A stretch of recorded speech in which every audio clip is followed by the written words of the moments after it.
The server room smells like ozone and impending doom. That's been the smell of my life for the past 8 years. While everyone upstairs is playing corporate games and ordering their fancy salads, I'm down here making sure our Navy communications infrastructure doesn't explode and take half of Colorado Springs with it. I'm Russell Patterson, 48 years old, and I've been keeping classified systems running since before these MBA kids knew what a computer was.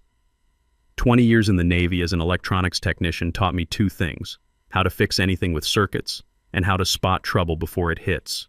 What I didn't learn was how to deal with entitled executives who think experience is just another line item to cut. It was a Tuesday when they dropped the hammer. Tuesday has always been a garbage day for bad news, ruins the whole rhythm of the week. I was deep in diagnostic mode, tracking a packet anomaly that looked suspicious on our $38 million Navy tactical communications contract, when my phone buzzed. Text from HR. Bring your badge. Conference room 12A. Real subtle. About as subtle as a torpedo hit.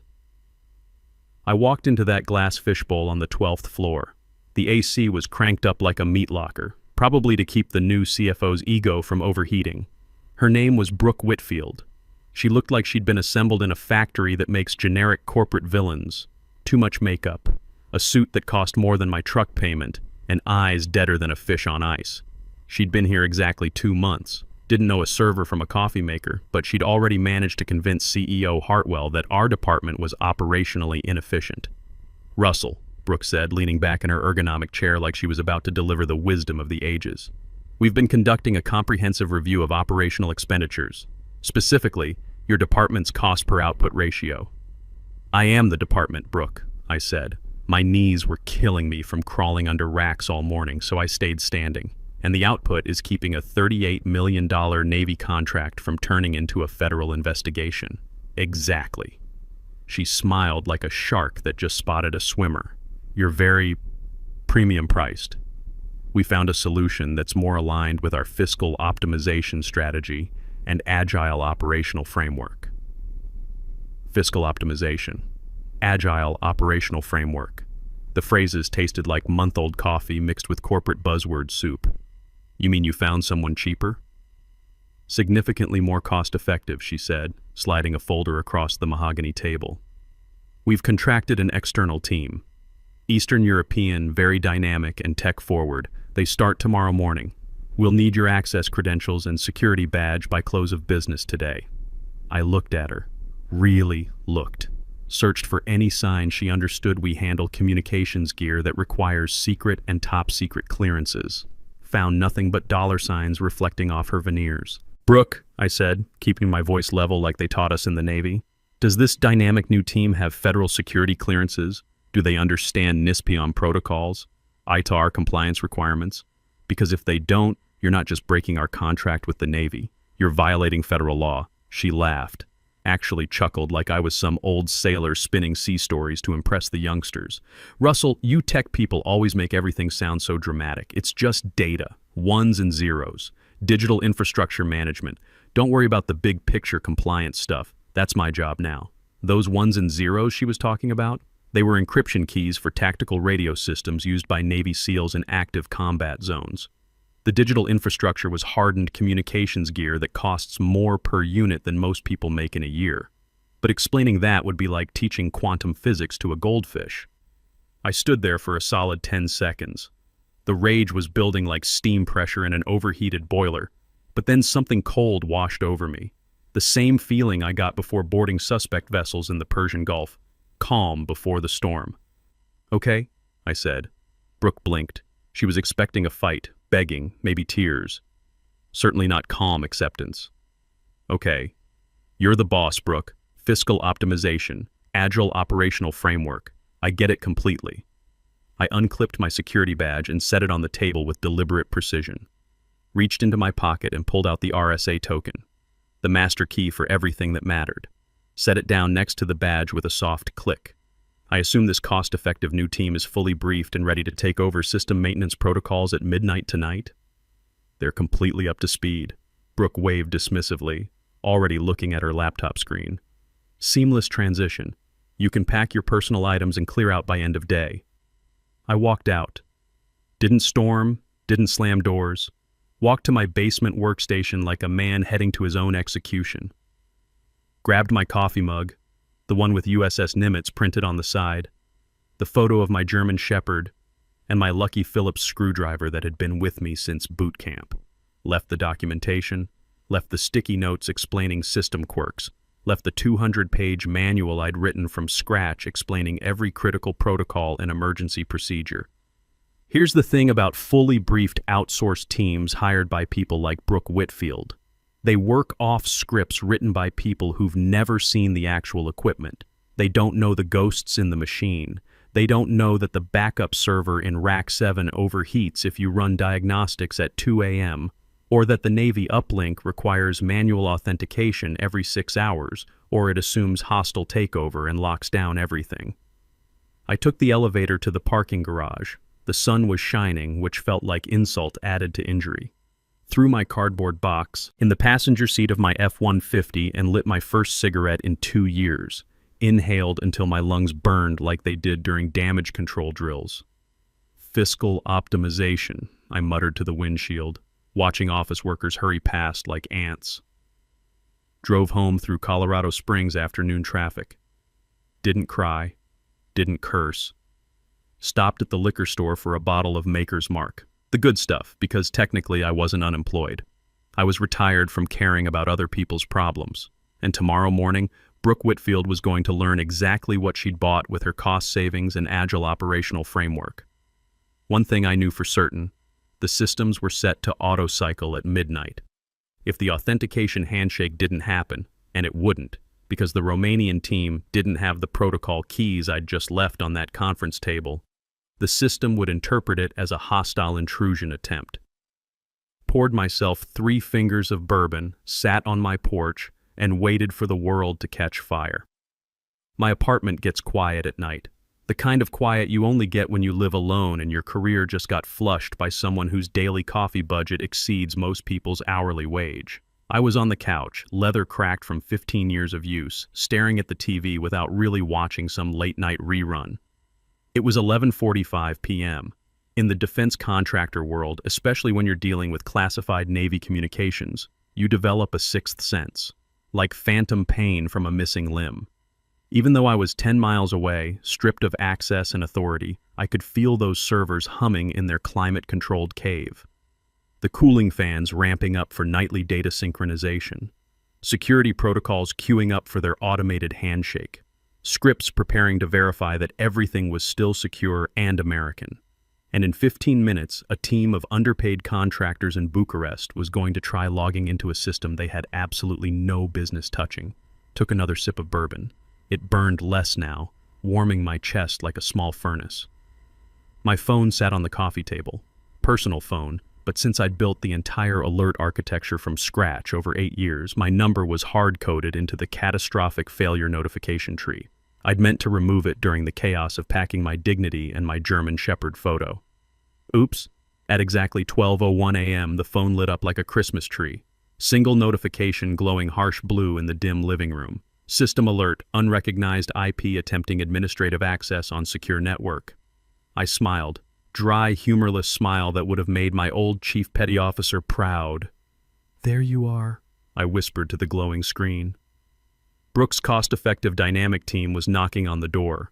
And because they were cheap, because fiscal optimization was more important than security protocols, they weren't using the secure VPN tunnel I'd spent 6 months configuring to Department of Defense standards. They were coming through the front door with standard commercial remote desktop protocol. Like trying to break into the Pentagon with a stolen hotel keycard. The phone buzzed again.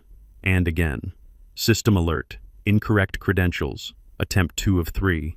System alert. Incorrect credentials. Attempt 3 of 3.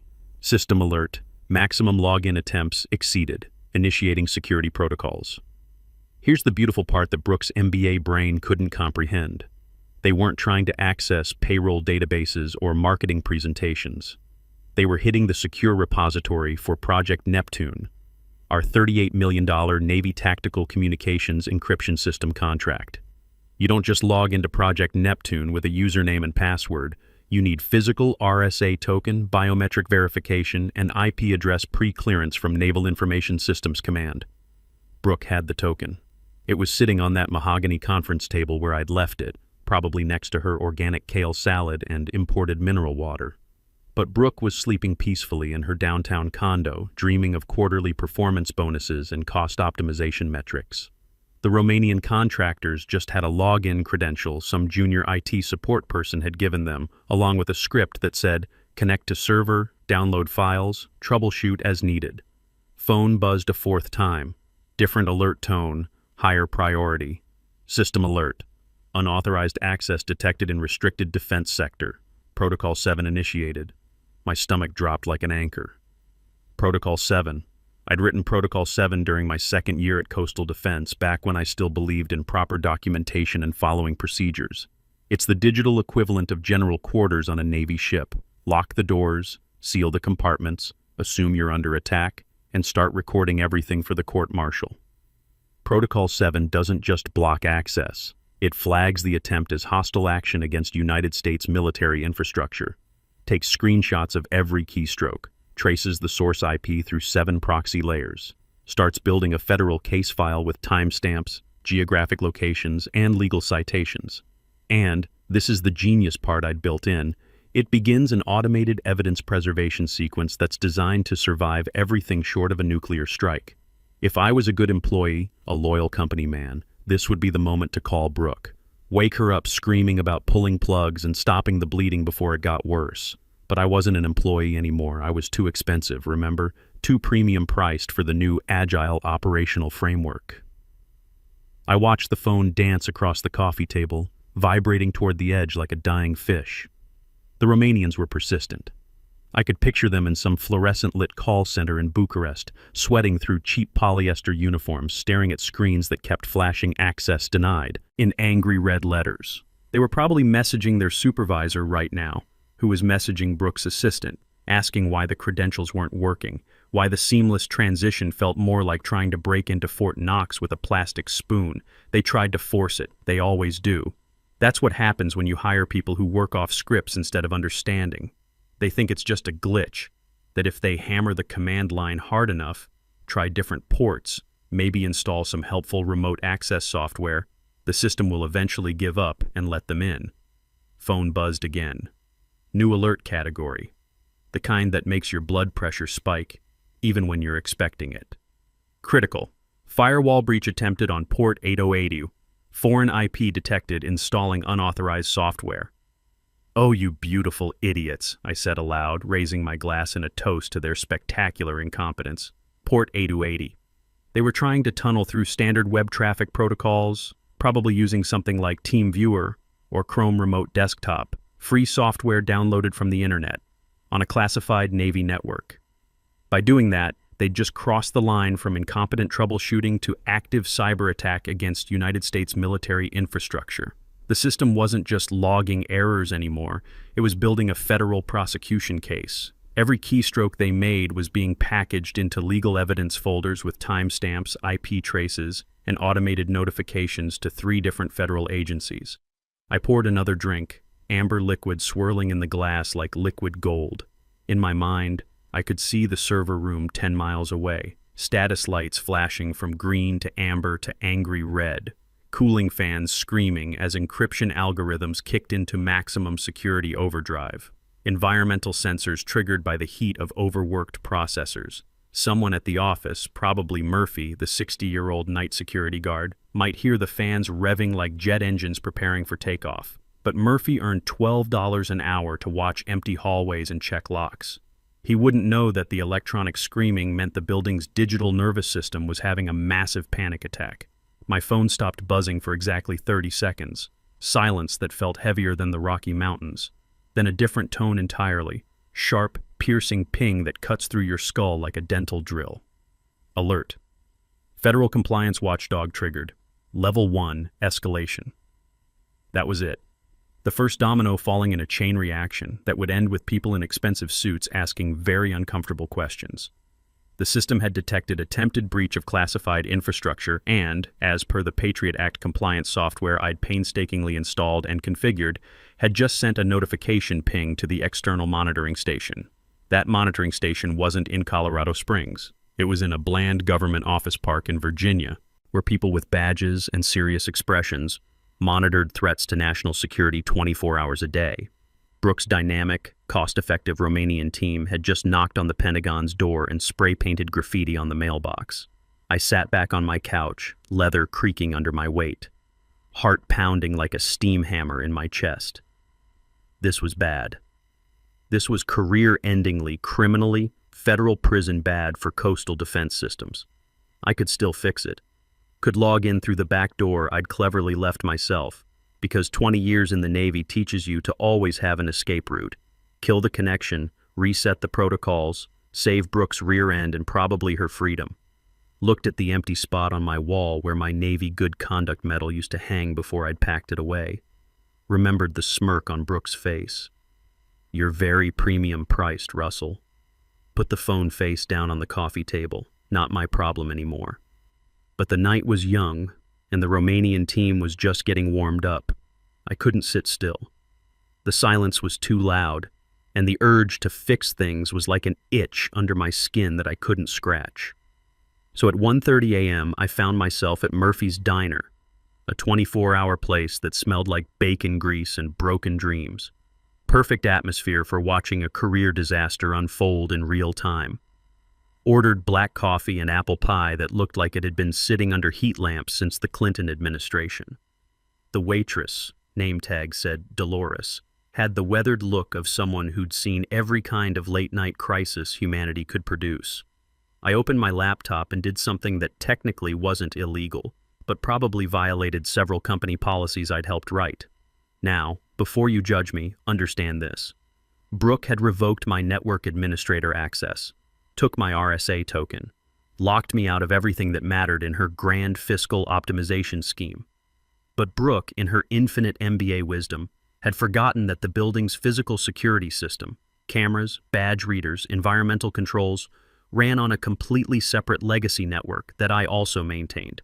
Because Hartwell, our CEO, couldn't figure out how to change his own password without calling for help, I still had master access to the security cameras.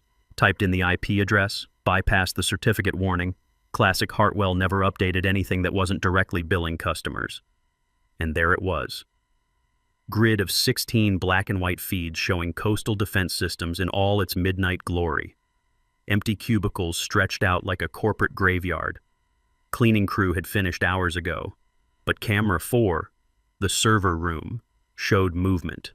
Not human movement, but lights. Status LEDs on the main communication frame strobing like a disco having an epileptic seizure. Red, amber, red, flashing faster than a cardiac monitor during a heart attack. And on camera 2, the main office bullpen, I watched a computer monitor flicker to life. Someone had left a workstation logged in. Remote desktop window opened, mouse cursor jerking across the screen like a drunk spider. The dynamic team was trying to troubleshoot remotely. Since they couldn't get into the secure servers directly, thanks to Protocol 7 turning everything into digital Fort Knox, they were remote controlling a regular office computer inside our network, hoping to pivot from there and find another way in. It was painful to watch, like watching someone try to perform brain surgery with a crowbar. I zoomed in on the grainy feed. Resolution was garbage, but I could make out windows opening and closing. Command prompt, control panel, network settings, registry editor. They were changing fundamental system configurations, trying to bypass security protocols by modifying the basic networking infrastructure. "Oh no," I whispered into my coffee cup, feeling a mix of professional horror and personal satisfaction. Changing network settings inside a classified enclave is like setting off a flare gun during a stealth mission. It tells the automated security system that the internal network is being hijacked by hostile forces. Suddenly, on the camera feed, every light in the server room went solid red. All of them. Emergency lighting kicked in, bathing everything in the color of fresh blood. Complete lockdown initiated. The mouse cursor on the remote desktop froze mid-click. Connection was dead. The Romanians had just locked themselves out of everything, including the basic office network they'd been using as a stepping stone. I laughed. Short, sharp bark that made a trucker 2 booths over look up from his hash browns and stare. But then I saw something else on camera 1, the main lobby. Murphy was at his security desk looking at his control panel with the expression of a man watching his paycheck evaporate. Red lights were flashing on every system indicator. He picked up the phone. He wasn't calling police. Not yet. He was calling the emergency contact number taped next to the fire alarm panel.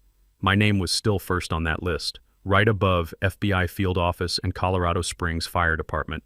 My phone rang. Building front desk, according to the caller ID. I stared at it for 4 rings, then let it go to voicemail. Murphy's voice, thick with worry and confusion. "Hey Russell, sorry to bother you so late, but those server lights are doing that crazy Christmas tree thing again, and the air conditioning just shut off in the basement. Getting real hot down there. Temperature alarm is going nuts. Thought you should know, since you're the guy who usually fixes this stuff." The AC shutting off. That was Protocol 7's fire prevention safety feature. To stop flames from spreading through ventilation systems, the lockdown protocol automatically sealed all air-handling dampers. But without climate control, that server room was going to turn into a blast furnace in about 45 minutes. While the classified data was encrypted and protected, the physical hardware was about to cook itself to death. Millions of dollars in specialized Navy communications equipment turning into very expensive paperweights. I took a bite of pie. Tasted like cardboard soaked in artificial cherry syrup, but I was celebrating.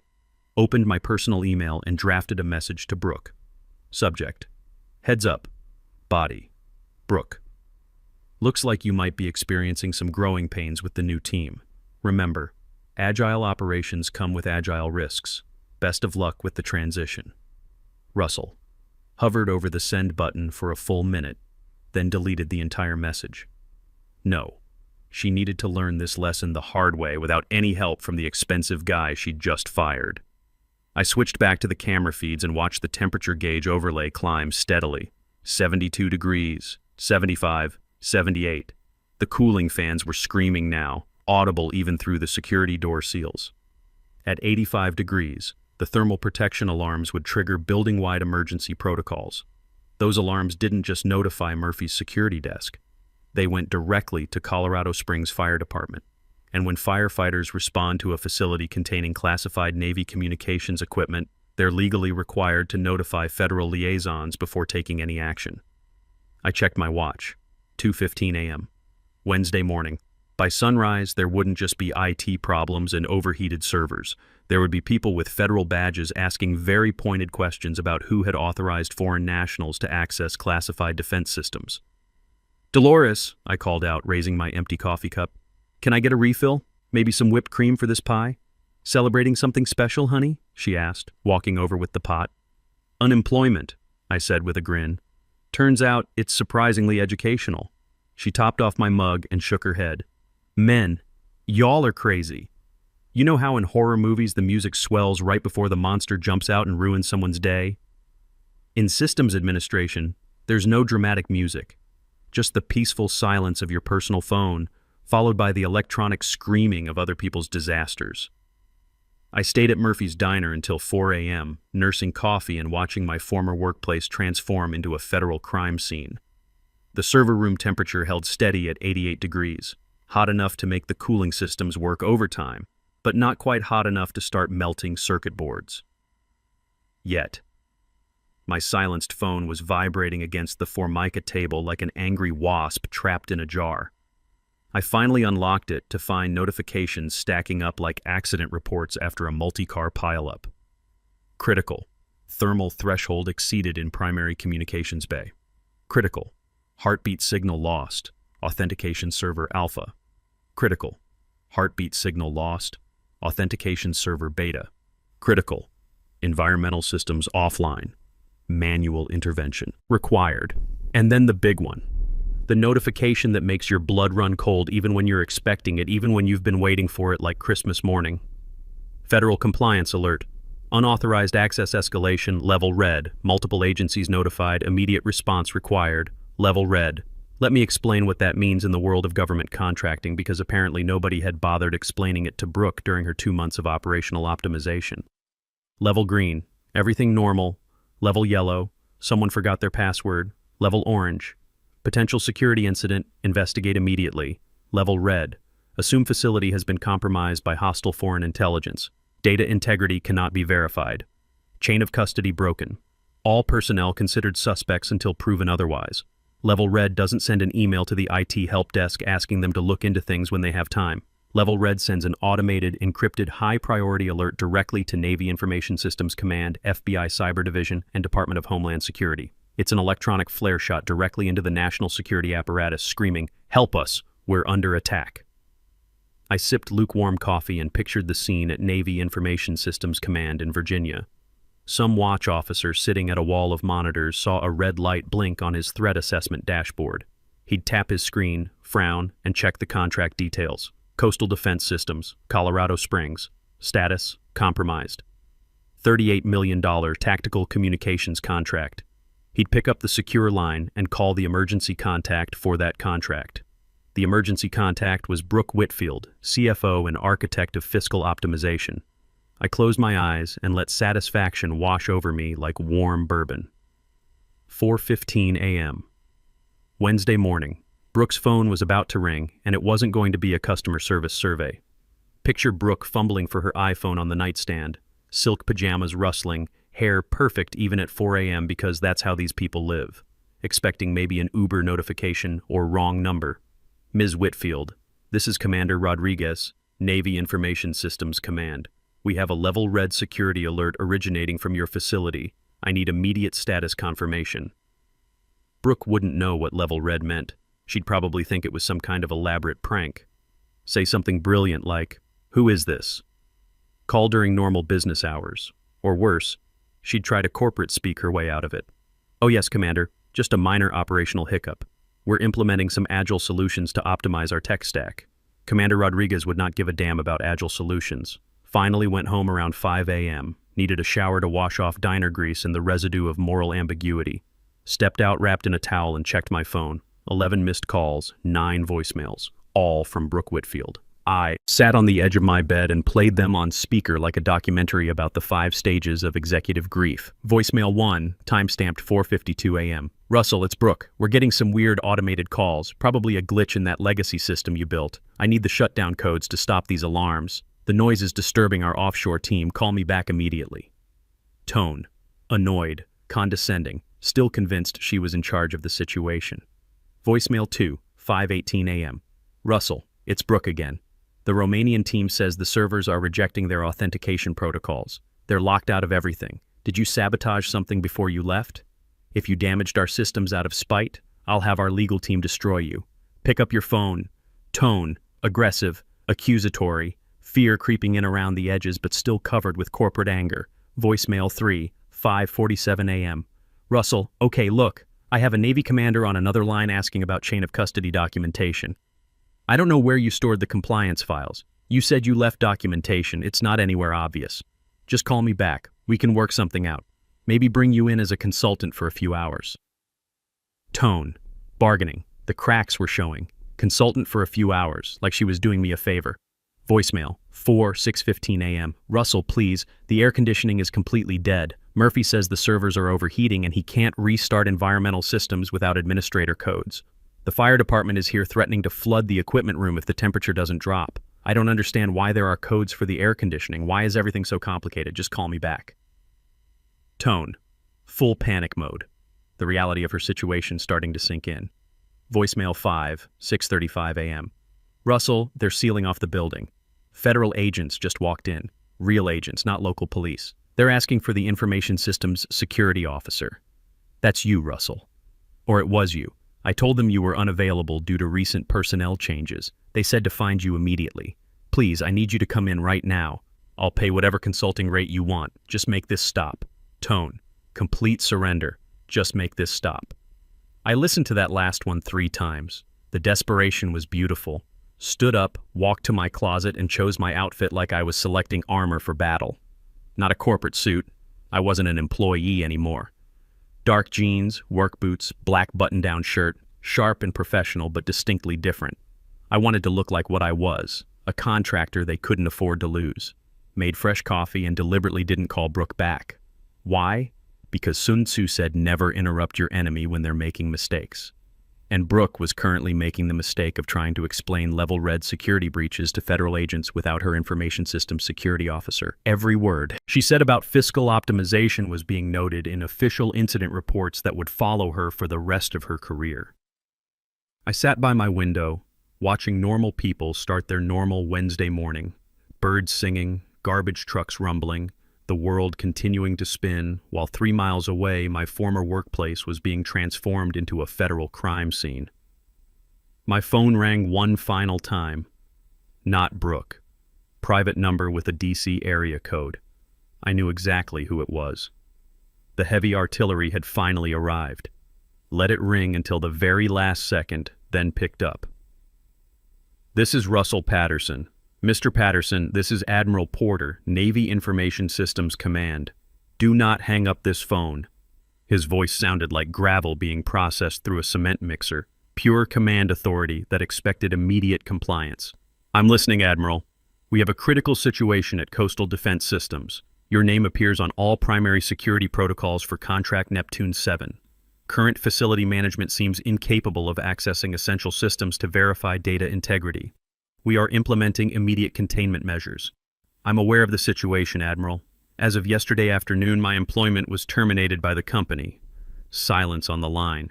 Heavy, pregnant silence that could give birth to congressional investigations. Terminated? His voice dropped to a register that could crack concrete. You were the designated Information Systems Security Officer for a $38 million classified contract. You were terminated without proper security handover protocols? I was told I was too premium priced for their new operational framework, Admiral. They replaced me with a more cost-effective dynamic team. I could hear him inhaling through his nose. It sounded like a jet engine spooling up for takeoff. I see, he said slowly. The menace in his voice had shifted targets. It wasn't aimed at me anymore. Mr. Patterson, I am formally requesting your immediate assistance. Not as an employee of Coastal Defense Systems, but as a cleared United States citizen with critical operational knowledge. Can you report to the facility within 30 minutes? I can be there in 20 minutes, Admiral. Outstanding. I'll have a federal escort team meet you at the security perimeter. Bring government-issued identification. Yes, sir. Hung up and checked myself in the mirror one last time. I looked tired but determined, like someone about to walk into a fire and put it out with 20 years of Navy experience and 8 years of specialized knowledge. Grabbed my keys and headed for the door, time to go back to work. But this time, I'd be working for people who understood the difference between cost-cutting and national security. This time, I'd be working for the Navy. The drive to Coastal Defense Systems felt like a victory parade. When I turned onto Corporate Drive, the scene looked like the opening sequence of a Tom Clancy movie. Federal response vehicles everywhere. Black SUVs with government plates parked like they owned the sidewalk. FBI cyber forensics van. Colorado Springs Fire Department on standby, local police blocking civilian access. And standing in the middle of it all, looking smaller than she had 18 hours ago, was Brooke Whitfield. About to learn that some problems can't be solved with PowerPoint presentations and buzzwords. I pulled up to the federal checkpoint, rolled down my window, and smiled. Russell Patterson. Admiral Porter is expecting me. The agent checked his list, nodded, and waved me through. Time to show them what premium priced really meant.